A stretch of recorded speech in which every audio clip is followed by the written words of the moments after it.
গর্ত আর খানাখন্দে মৃত্যু ফাঁদে পরিণত হয়েছে কুমিল্লা সিলেট মহাসড়ক। সবচেয়ে বেহাল দশা কুমিল্লা থেকে ব্রাহ্মণবাড়িয়া পর্যন্ত প্রায় ৮২ কিলোমিটার সড়কের বিভিন্ন অংশে। ঝুঁকি নিয়ে প্রতিদিন এই সড়কে চলাচল করছেন হাজারো মানুষ। আসন্ন ঈদুল আজহায় ভোগান্তি আরও বাড়ার আশঙ্কা করা হচ্ছে। কুমিল্লা উত্তর প্রতিনিধি মোহাম্মদ মাইনুদ্দিনের তথ্যচিত্রে বিস্তারিত জানাচ্ছেন ফারিয়া হাফিজ নিঝুম।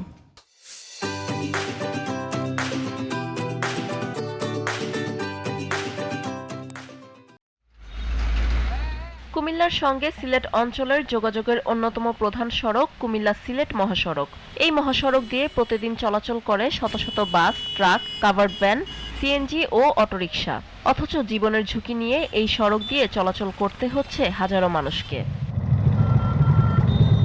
এই মহাসড়কের ক্যান্টনমেন্ট থেকে কংসনগর, দেবপুর, দেবিদ্বার ও কোম্পানিগঞ্জ এলাকার দীর্ঘ ৪০ কিলোমিটার অংশ জুড়ে সৃষ্টি হয়েছে বড় বড় গর্ত, খানাখন্দ। কোথাও আবার সড়ক সংকীর্ণ, ফলে প্রায় ঘটছে দুর্ঘটনা। এটা হলো কিপার আছে, একটা গাড়ি দাঁড় করে আরেকটা গাড়ি সাইড দিতে হয়। জীবনের মাধ্যমে মনে করেন রিস্ক রেখে আমরা গাড়ি চালাচ্ছি পেট্রোল দিয়ে। গত ১ মাসে কুমিল্লা থেকে ব্রাহ্মণবাড়িয়া অংশে সড়ক দুর্ঘটনায় প্রাণ হারিয়েছেন অন্তত ২৩ জন। দ্রুত সড়কটি মেরামত করে ৪ লেনে উন্নীত করা না হলে দুর্ঘটনা আর প্রাণহানির সংখ্যা আরো বাড়ার আশঙ্কা রয়েছে।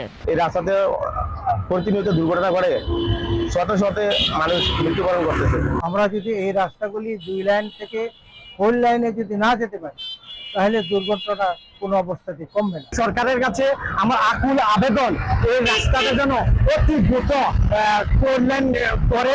মহাসড়কের বিভিন্ন অংশের সংস্কার ও প্রশস্তকরণের পরিকল্পনা গ্রহণ করা হয়েছে বলে জানিয়েছেন সড়ক বিভাগের নির্বাহী প্রকৌশলী। আমরা ৩৪ ফিট প্রশস্ততা উন্নীতকরণ করবো আর কি। এটা দরপত্র আহ্বান করা হয়ে গেছে, খুব শীঘ্রই আমরা কাজ শুরু করবো। জননিরাপত্তায় উদ্যোগে পরিণত হওয়া কুমিল্লা সিলেট মহাসড়ক দ্রুত সংস্কারের ব্যবস্থা গ্রহণ করবে সরকার, এমন প্রত্যাশা স্থানীয়দের। ফারিয়া হাফিজ নিঝুম, জিটিভি নিউজ।